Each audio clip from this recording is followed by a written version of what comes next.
sampai sudah.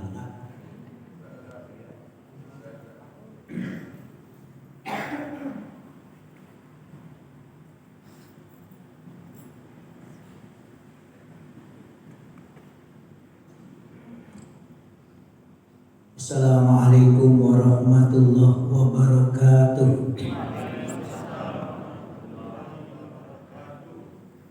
Alhamdulillah alladzi anzala as-sakinah fi qulubil mu'minin liyazdadu imanan ma imanihim. Asyhadu an la ilaha illallah wahdahu la syarika lahu wa asyhadu anna Muhammadan abduhu wa rasuluh. Allahumma salli ala Muhammad wa ala ali Muhammad amma ba'du. Pengurus yang kita muliakan, kongku bapak, ibu-ibu tanpa anak-anak, rahimakumullah. Keistimewaan keutamaan subuh nan katamu sholat fajar. Yang dimaksud Rasulullah adalah sholat sunat qobliyah sebagai rawatib yang menyertai sholat subuh. Istilah dalam hadis raq'atal fajri. Raq'atal fajri khairum minad dunya wa ma fiha. Asalnya raq'atani li syartil idofah, sebagai syarat untuk diidofatkan hadfun nun, dibuang nunnya. Raq'atani menjadi raq'atal fajri karena mau disandarkan, diidofatkan kepada al-fajri. Berarti 2 rakaat fajar, 2 rakaat yang sunatnya itu khairu minad dunya wa ma fiha, lebih baik daripada dunia serta isinya. Itu keistimewaan subuh. Sholat sunatnya saja lebih baik daripada dunia serta isinya. Berarti kita orang kayu sebenarnya, orang kayu. Nabi dalam safar, dalam perjalanan yang 2 rakaat ini tidak pernah tinggal, 2 rakaat. Tetapi sholat-sholat sunat yang lainnya, ya itu ada tinggal. Saking pentingnya yang 2 rakaat ini. Yang kedua, sholat subuhnya ini, sholat subuh yang kita kerjakan, itu disaksikan oleh para malaikat.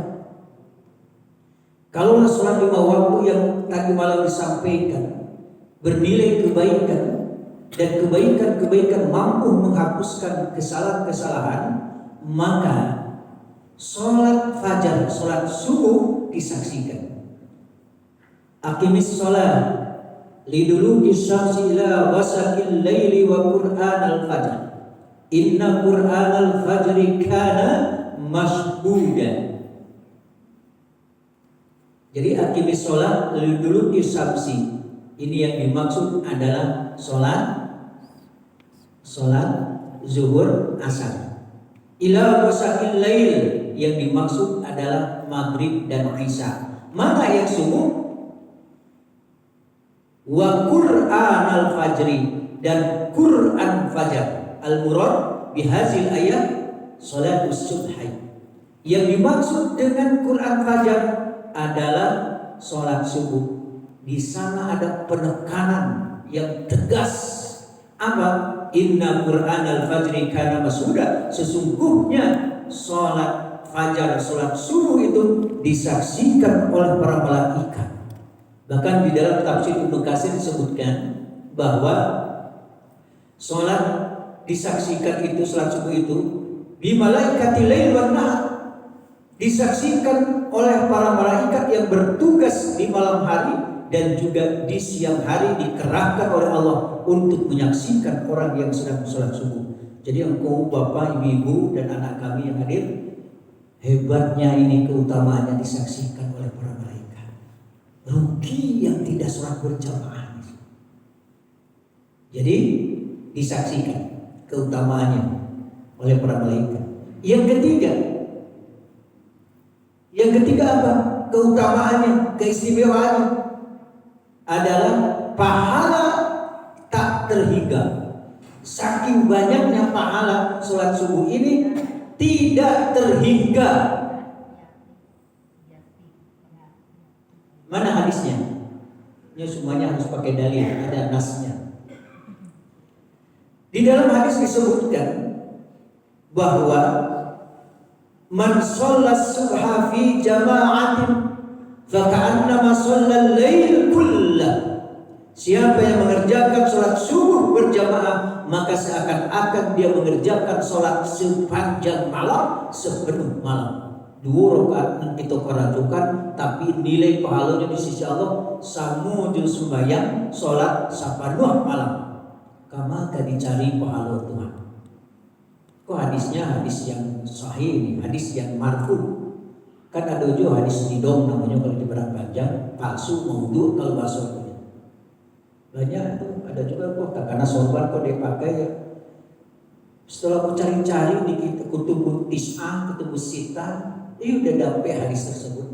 Man sholat subha fi jama'atin fakannama man sholat jum'ah bi imamatin ghufira lahu ma taqaddama min dzambi. Padahal sebelumnya qala Rasulullah sallallahu alaihi wasallam, Rasulullah bersabda bla bla bla. Siapa yang sholat Jumat dengan memakai sorban, maka diampuni dosa-dosa yang telah lalu. Cik pakai sorban saja dosa diampuni. Setelah dicari, teliti, mana kok hadis dari Rasulullah? Karena kalau Rasulullah ternyata bukan. Hadis itu di urang santi yang bahasa Arab, iyo manggali sorban gitu. Jadi supaya galenya laku, ada gue pola Rasulullah SAW. Nah itu, apa itu juga al-badin janun, ya, syifa min kulida, taruang itu ube dari segala penyakit. Itu hadis bidong palsu itu. Ya, ada jo, anasru ila wajhil jamil sadaqah. Mencari orang nan cantik nan kame sedekah. Di dulu tuh. Kalau makanya harus teliti juga itu, harus teliti juga. Sampai di mana tadi Pak? Yang pembahasan kita. Serius buana nampak besti. Yang ketiga apa tadi ya? Pahala tak terhingga. Kalau sholat sepanjang malam berarti 2 jam berapa lagi? Dan tak hitung lagi. Berarti pahalanya tak terhingga. Kemudian yang keempat, apa keistimewaannya? Rizqo kafafa. Allah berikan rizki yang cukup. Di sana tidak disebutkan rizki yang banyak, tidak disebutkan. Begitu. Kan yang ini kan qanaah, cukup, merasa apa yang diberikan oleh Allah, itulah yang Allah titipkan kepada kita. Banyak bana awak sabulannya sekian miliar, kan ada 200 juta, hampir 100 juta sebulan mah. Gajinya pegawai di Moros itu juga bukan ada. Lah ada 2 miliar sebulan. Sekitar itulah kurang lebih. Kadang sudah bermiliar-miliar tapi korupsi juga. Nah, abaikan sajalah liga apa namanya? Liga korupsi itu abaikan saja. Itu tidak sampai dia apa. Lah, ternyata ini kehebatannya sholat subuh ini yang tadi disebutkan ini. Rizqo kafafa, diberikan rezeki yang cukup. Ya, 500 cukup, 1 juta cukup, 1,5 juta cukup, 2 juta cukup, ya, 1 miliar cukup.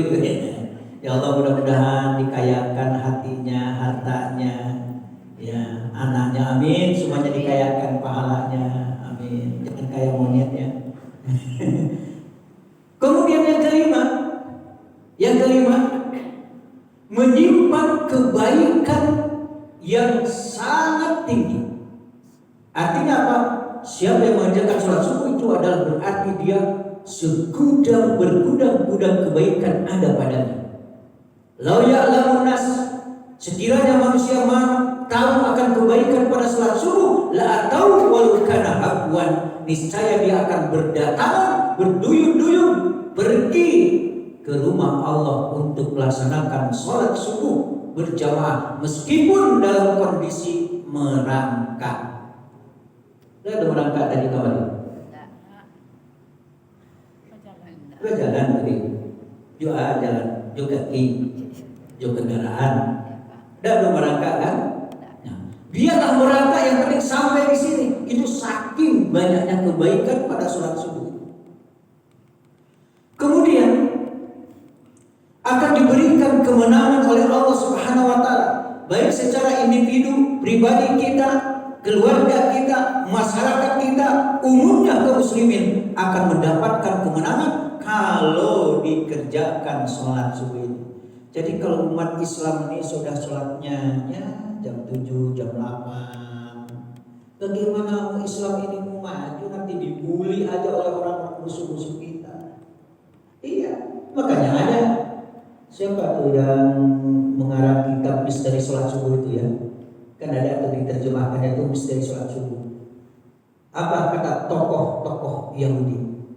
Kalaulah sholat subuh ini sebanyak sholat Jumatnya, maka umat Islam berada dalam kemenangan. Tetapi kalau sholat subuhnya hanya segelintir saja, bagaimana Islam ini akan menang? Bahkan dalam sejarah bahwa para durjana, musuh-musuh Allah itu banyak dihabisi oleh Allah, dihancurkan oleh Allah waktu subuh ini. Makanya hidupkan subuh ini kalau ingin menang kita itu. Kemudian yang kabar alam main lalu bulu tadi ibarat anak ya, anak dia orang tua boleh main tong, bukan perhitungan, bukan. Yang keenam adalah tidak akan dijilat oleh api neraka. Ini jangankan masuk ke dalam neraka, dijilat tidak. Berapa santinya Tuhan? Keistimewaan sholat. Layali jannar, tidak akan disentuh oleh api neraka. Siapa? Man sholat qablatul isya, yang sholat sebelum terbitnya matahari. Yang dimaksud adalah sholat subuh, tidak akan disentuh api neraka. Dia datang buang padanya api neraka. Jangan cubur-cubur, jangan baca-baca. Ya Allah, baca-baca kami masuk ke dalam neraka. Jangan baca-baca. Ngeri. Sekiranya bocor api jahanam ke bumi ini sagada lubang panjai, maka lenyap bumi ini. Dasar satu sagada panjai. Bahkan lebih ngerinya lagi, di dalam surah Al-A'raf surah yang ke-7 ayat yang ke-40, mulai dari innal ladzina kazzabu bi ayatina wastakbaru anha la tufattahu lahum abwabus sama wa la yadkhuluna al-jannah hatta yalijal jabal fi samil khiyat. Sesungguhnya mereka orang-orang yang mendustakan ayat-ayat kami, kemudian menyombongkan diri dari ayat-ayat tadi, tidak akan dibukakan pintu-pintu langit dan tidak akan dimasukkan ke dalam surga. Pintu-pintu langit tidak akan dibukakan. Bagi siapa? Orang yang mendustakan ayat-ayat kami, orang yang menyombongkan. Apa yang dimaksud tidak dibukakan? Keinginan, obsesi, cita-cita, permohonan, doa tidak diperkenankan oleh Allah Subhanahu wa taala. Kenapa? Karena dusta dan juga sombong. Bahkan di samping itu, la yadkhulunal jannah hatta yalijal jamalu fi samil khayat. Tidak akan masuk mereka itu ke dalam surga sampai unta dapat masuk ke lubang jarum. Iya enggak tuh? Leka mungkin unta masuk ke dalam lubang panjai. Lihat ada di boros junjung unta masuk ke lubang panjai. Panjainya itu dah ada, sekadang kira-kira panjai supaya untuk bisa masuk ke dalam. Untuk masuk ke dalam panjai atau panjai masuk ke dalam unta? Model itu kunci Allah dalam Al-Quran. La yadkhuluna yadkhulunal jannah hatta yalijal jamalu fi samil yad, tidak akan masuk ke dalam surga sampai unta mampu dan masuk ke dalam lubang jarum, lubang penjahit. Artinya apa? Berdasarkan ayat ini, itu adalah hal yang impossible, hal yang tidak mungkin. Seperti tidak mungkinnya orang yang sombong dan orang yang berdusta itu terhadap ayat-ayat Allah masuk ke dalam surga. Tidak mungkin. Berat. Ngeri kalau bercerita tentang neraka. Nauzubillah, ya Allah, nauzubillah. Allahumma inni a'udzubika min azabi jahannam. Ya Allah, aku berlindung kepadamu dari jahannam. Itu lanjutan ayatnya itu apa? Lanjutan ayatnya itu. Nanti lahum, ya, bagi mereka itu mihadun, dibentangkan, disediakan karpet, kasur, spring bed dari api. Di atasnya juga api. Lihat tuh lanjutan ayatnya ini. Al-A'raf ke-7, surat yang ke-7 ayat yang ke-40 41. Sudahlah tidak dikabulkan, ya, doanya, permohonannya, cita-citanya tidak kesampaian, kemudian tidak masuk ke dalam surga, maka disediakan nanti akan diberikan tikar, akan diberikan alas, akan diberikan kasur dari api. Di atasnya selimutnya juga api, di bawah api, di atas api. Namanya kalau di bawah api, di atas api Bika. Kalau bika talago, bika siana, bika iko lelama dimakan. Tapi kalau awak jadi bika, nauzubillah. Mudah-mudahan insyaallah nih Bapak Ibu nih masuk surga semuanya ya. Amin ya rabbal alamin. Ya Allah, meskipun tak kalau masuk surga juga. Iya, tak kalau kan rasanya hancur. Kan lah sampai kamar itu, lah sampai. Allahu Akbar, luar biasa disuruh ini. Kemudian tidak akan dimasukkan ke dalam surga bagi yang sholat subuh berjamaah ini. Man shallal bardain dakhalal jannah. Siapa yang sholat di dua waktu, di saat dua yang dingin, masuk surga dia. Ada yang mengatakan asar subuh, ada yang mengatakan isya dan subuh. Yang jelas subuhnya ada, maka masuk ke dalam surga. Bu, suami awak nan kini koha, suami awak kalau sama-sama masuk surga jadi suami awak balik beko. Dan ayah menjawab ya. Atau gimana kok jawab pertanyaannya. Lain muah suami awak nan kini ko jadi suami balik awak Cina. Ayo perlu jawab. Oke. Suami awak jadi suami awak minggu di Saludo. Kiranya suami awak tapi bidadari 70-an. Bahagia kilo. Iri atau enggak? Kamu bertanya ke ibu menjawab apa-apa. Jadi di surga itu bapak-bapak dapat 70 bidadari yang istrinya waktu di dunia kalau sama-sama masuk surga dia tetap jadi suaminya dan dapat bidadari. Barangkali sana bapak tuh. Siko kalau di dunia babini go salah itu. Igo boleh sampai masalah. Di sana dapat bidadari. Kenapa?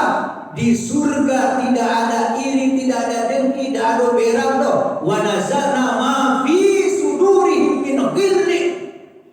Maka kami cabut kepada Allah rasa iri, rasa dengki dalam hati. Jadi tidak ada iri dengki. Babelo di atas dunia, kurang membangun rumah, awanan sakimah. Tetangga membeli orto awanan sasano. Di Sabara baru tinggal masa muawak. Membeli parabola awanan membeli paramek. Tuh di dunia ini. Tetangga dapat BLT, awak dah dapat. Dapat nyoba tuh. Sian. Itu kalau di atas dunia. Kawan, kalapungnya rancang. Di mana dapat talakon? Urusannya. Kalau di dunia seperti itu, di surga tidak. Maka cita-citakanlah dapat surga. Insya Allah hidupkan suhu ini.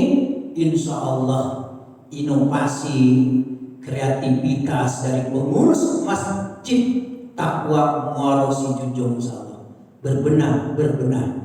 Inilah lahan untuk mudah surga.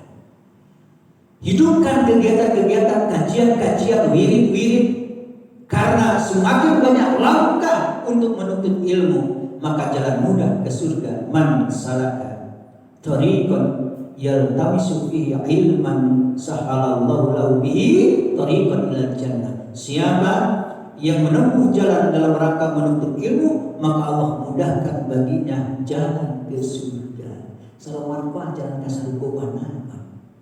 Makanya meskipun dapat laporan dari salah seorang jamaah di Padang Panjang 8 tahun yang lalu, ini terakhir ya, 8 tahun yang lalu, Buya kami kena semprot di Buya, kena berang bangi Buya itu ke kami. Nah sampai berang Buya itu, ayo nang hadir 8 orang, kiranya berarti orang lalu kau di antara kami. Itu berang Buya itu ditapuk bau meja. Ayo aku udah suku, kamu sudah ngecek, sedang ceramah aja lah no. Bakal dua, kecil Buya itu berang, mana berang semua. Itu kecil Bu, beko kalau giliran dan jadwal Buya itu jangan dunang lalu. Itu balik Buya nggak sama aja Buya lalu kami. Apa itulah bau Ailado kecil Bu. Waktu menang lagi itu, beko kalau lah model-model itu main buah baju tuh aja Bu, beko. Agih tuan sepeda lalu. Itu balik itu tiba dia kok kamu udah pameran, kamu udah Buya pameran apa? Pokok kalau lalu lah cukup. Ada dalilnya tuh surah Al-Anfal ayat sabalik Pak, 2 balik baca tuh surah Al-Anfal ayat sabalik 2 balik. Ya. Dan kami memberikan terhadap kalian rasa ngantuk. Itu ada ayatnya, ngantuk itu ada ayatnya. Ya. Itu merupakan itu pemberian dari Allah, ngantuk tadi, dan itu merupakan ketenangan. Coba kalau ngantuk awal lalu tanam dah. Takkan ada bukan? Takkan ada ulang jahit. Indah tanam. Karena kita berkeyakinan, saya juga berkeyakinan, tidak ada satu orang pun yang ke masjid untuk mendengarkan ceramah yang berniat Bani Abu lalu setio ceramah. Kan ada nih benar itu. Nah, makanya mudahkan berak. Kalau yang hadir 100 orang, tidur 5 orang, lanjut tuh ceramah. Yang hadir 100 orang, nan lalu 20 orang. Lanjut Ibu. Orang mati bisa ada 80 orang. Nah hadir 100 orang. Saparannya lalu masih ada yang mendengarkan 50 orang. Yang hadir 100 orang, yang tidur 99 orang. Tinggal orang. Tinggal seorang. Mendengarkan orang mati. Ini masih namun mendengar kaji yang sudah itu. Yang hadir 100 orang, lalu kasadonyo bakarua. Berarti ceramah. Dan mungkin ngecek-ngecek sulam bos. Babi rahimahumullah. Dunia ini tidak perlu dirisaukan. Galau dah usah. Ya, dapat kesenangan. Jangan euforia terlalu gembira. Ketika Allah memberikan sesuatu ujian, cobaan, luput dari kita, keinginan tidak kesampaian, cita-cita juga belum tampak, tidak usah risau, jangan bersedih. Berdasarkan surah Al-Hadid ayat 21 dan 22. Tidak usah. Makanya orang yang sholat subuh, orang yang sholat 5 waktu, yang memakmurkan masjid, tenang hidupnya, tidak ada yang risau. Kalau pedomannya Al-Quran, aman dunia ini, aman dunia ini. Coba dapat kebaikan, jangan terlalu, jangan kalau biar awak gembira. Ya, kalau dapat sesuatu yang membuat sakit hati, risau, tidak usah terlalu sedih. Surat Al-Hadid itu obatnya. Siapa kemarin di sini nih? Saya dapat informasi anak ambo Ustaz laki-laki keseluruhnya 8 orang laki-laki ada bahkan minatu padusi jago. Tidak usah dirisaukan. Kan ada pendiri pesantren terpadu Islam di Mekah pada panjang, Ibu Hajah Ermayati, ya, Pak Haji Bahar, yang orang Kabupaten Solo tuh, ya. Itu anaknya dari istri yang kedua, istri pertama meninggal, 7 padusi ke sadonya. Iya, pernah tuh. Dia Ustaz, anak aku padusi sadonya dadon anak laki-laki. Mudah-mudahan nanti ya suaminya laki-laki. Tentu iya Bu ya, cucu banyak. Kira banyak laki-laki cucunya. Tidak usah dirisaukan. Kan ada Bu, anak padusi sadonya, anak pertama padusi, anak kedua wanita, anak ketiga perempuan, anak keempat cewek, anak kelima Silvia, anak keenam Batino, anak ketujuh tidak usah risau. Anak pertama laki-laki, anak kedua jantan, anak ketiga cowok, anak keempat basumui, anak kelima si Uyang, anak keenam tidak usah risau. Mana? Lihat tuh surat yang ke-42. Maka hidup bersama Al-Quran tenang. Surat yang ke-42 Asy-Syura ayat 49 dan 50. Kanak-kanak ingat-ingat Asy-Syura 49 dan 50. Memang Allah kehendaki ya anak itu laki-laki saja ada, dikehendaki oleh Allah. Ada anak padusi satu, ada anak laki-laki padusi, bahkan ada yang akimah mandul. Berarti Allah yang Maha tahu sekilo-kilonya di hati anak, di negeri anak yang udah likut ambillah dari hati anak. Tidak ada yang risau. Makanya Al-Quran, aco-aco sering-seringlah mendengarkan diri pengajian di Masjid Taqwa Muarram Situjung. Insya Allah mudah-mudahan saya bisa berjumpa kembali pada waktu yang belum ditentukan. Assalamualaikum warahmatullahi wabarakatuh. Ibu, terima kasih kita ucapkan kepada Ustaz. Semoga apa yang beliau sampaikan dapat kita amalkan dalam kehidupan kita sehari-hari dan menjadi amal jariah bagi beliau dan amin amin ya rabbal alamin. Baik Bapak Ibu, terima kasih atas perhatiannya. Saya akhiri dengan Assalamualaikum warahmatullahi wabarakatuh.